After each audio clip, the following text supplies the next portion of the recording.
Welcome to the Deep Dive, where we sift through fascinating sources to bring you those crucial nuggets of knowledge uh, quickly and clearly. Glad to be here. Today, we're embarking on a journey into, well, ancient wisdom, but maybe in a place you might not expect.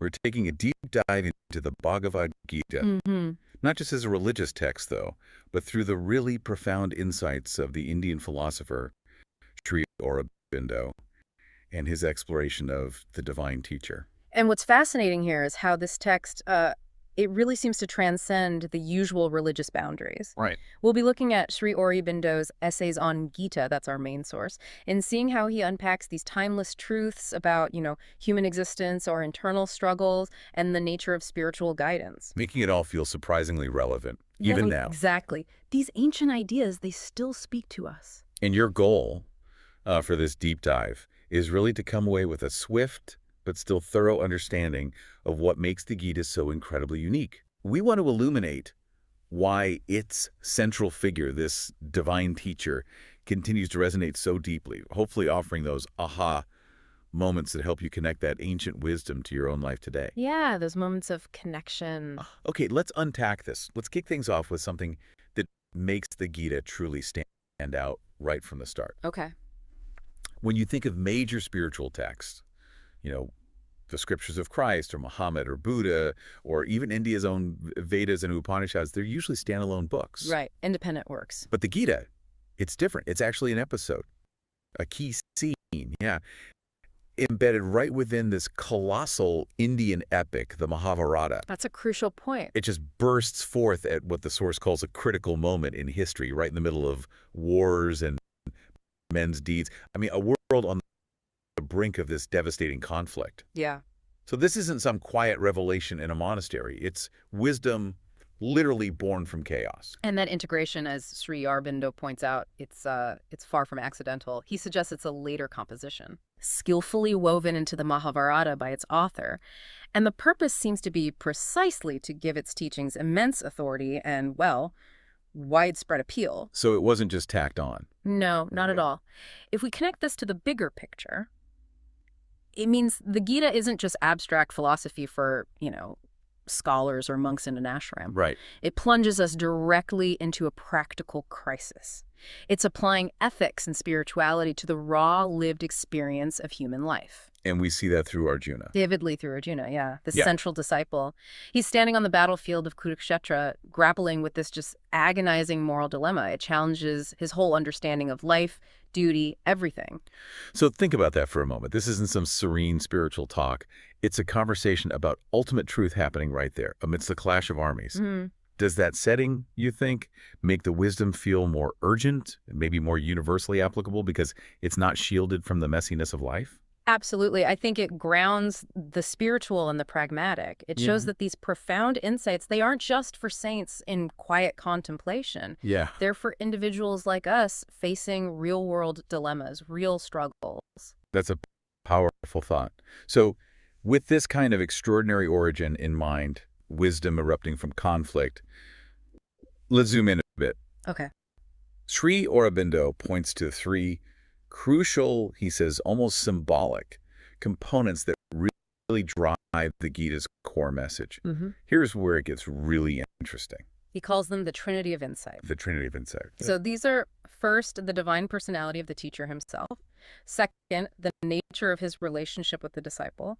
And third, that incredibly specific setting where the teaching actually happens. Okay, let's break those down. The teacher first. Right. The divine teacher is Krishna. And he's presented not just as, a wise sage or a philosopher. More than that. Much more. He's presented as God descended into humanity, what's known in Sanskrit as the avatara. Avatara, okay. Think of an avatara as a living embodiment, a direct manifestation of the divine in human form. That's why he's often called human divine Krishna. Got it. A divine presence walking among humans, then the student. Exactly. The disciple is Arjuna. He's described as the representative man of his age. So kind of like an everyman for that time. In a way, yes, but also highly capable. He's depicted as a closest friend and chosen instrument of this avatara, Krishna. And he's facing this immense work and a violent crisis of work and struggle Just imagine someone wrestling with a truly impossible ethical choice where, every option seems to have devastating consequences. Yeah, immense pressure. That's Arjuna. And finally, the occasion. As we said, it's not a peaceful retreat. Definitely not. It's a battlefield, a scene filled with anguish and moral difficulty and blind violence. And Sri Aurobindo suggests this isn't just background noise. This intense setting, this conflict, it's what forces the fundamental questions to the surface. What is the meaning of God in the world? What's the goal, the purpose, the sense of human life and conduct? Wow. It's an incredibly stark contrast, isn't it? The most profound spiritual guidance delivered right there, amidst the clash of hurling shafts. He did. It really does make the wisdom feel incredibly urgent, directly applicable to the messiness of our own lives, not something, detached and theoretical. Exactly. It challenges our expectations of where spiritual truth can actually be found. Yeah. Which, I guess, brings us to that key concept you mentioned, the avatara. Right, the avatara. This is a crucial aspect of the Gita's understanding. India historically has this strong belief in the avatara. It's seen as a descent, revelation of the Godhead in humanity. Of a descent. Yeah, and this is viewed as a sort of logical outcome of the Vedic view of life. Well, the underlying idea in Vedic thought is that every conscious being is, in part or in some way, a descent of the infinite.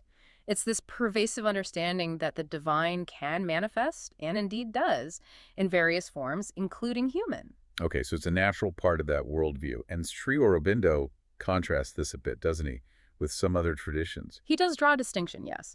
The source notes that while other traditions, like Christianity, also speak of a divine manifestation in humanity. Like Christ. Like Christ, exactly. It perhaps has never really stamped itself upon the mind in quite the same way across the general populace in the West, according to Aurobindo's analysis.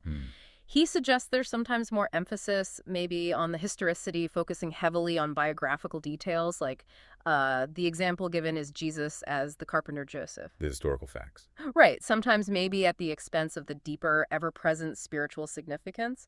The Gita, by contrast, really focuses squarely on the spiritual truth embodied by the avatara. Less about proving history, more about the inner meaning. Precisely. It's about what that divine presence represents and how it impacts our own consciousness, rather than just the historical record. It's about Krishna's significance as a guide to self-discovery. Okay, that makes sense. So it's a different emphasis. A different emphasis, Yep. yes. And to understand Krishna's divinity further, the Gita offers a pretty nuanced view of how the divine actually manifests. Nuanced how? Well, it describes the kind of gradation between the supreme being, which is called Parabhava, its unmanifested supreme essence, Harabhava. and then the consciousness within individual beings, which can be shrouded partly or wholly by ignorance.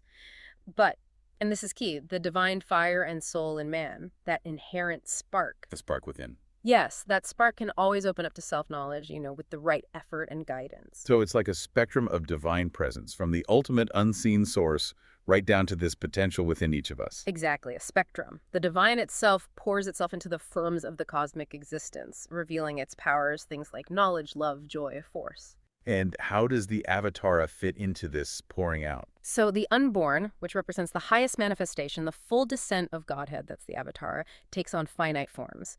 And it does this through its divine creative power, which is called Maya. Maya, I've heard that term. It's not just illusion. Well, it can mean illusion, but here it's more like divine artistry or conscious power. Yeah. The force that weaves the fabric of reality, allowing the infinite to appear finite. It's complex.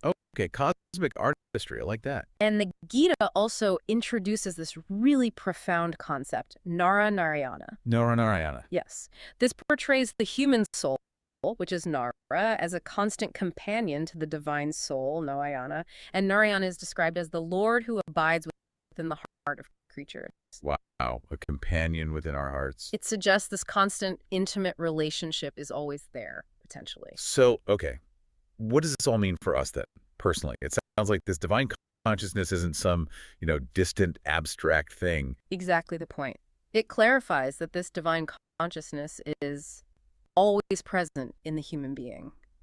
It's not remote or external, it's truly internal. Always there. Always potentially there, yeah. Yeah. Ever ready to manifest, to illuminate knowledge, to offer divine guidance. if we open ourselves to it. Ah, there's the catch. We have to be open. We have to engage.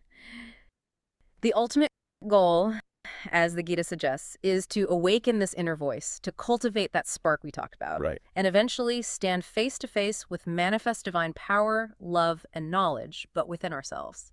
It's an internal journey, an awakening to our own deeper truth. That's a truly transformative idea, isn't it? That the guidance isn't just external from some teacher out there, but it's an inherent part of our own being. Deeply transformative. Which brings us right back to that dynamic duo, Arjuna and Krishna. Now, while the historical Krishna is clearly important, as a founder, restorer, object of worship, Yes, historically significant. the Gita invites us to look much deeper, doesn't it?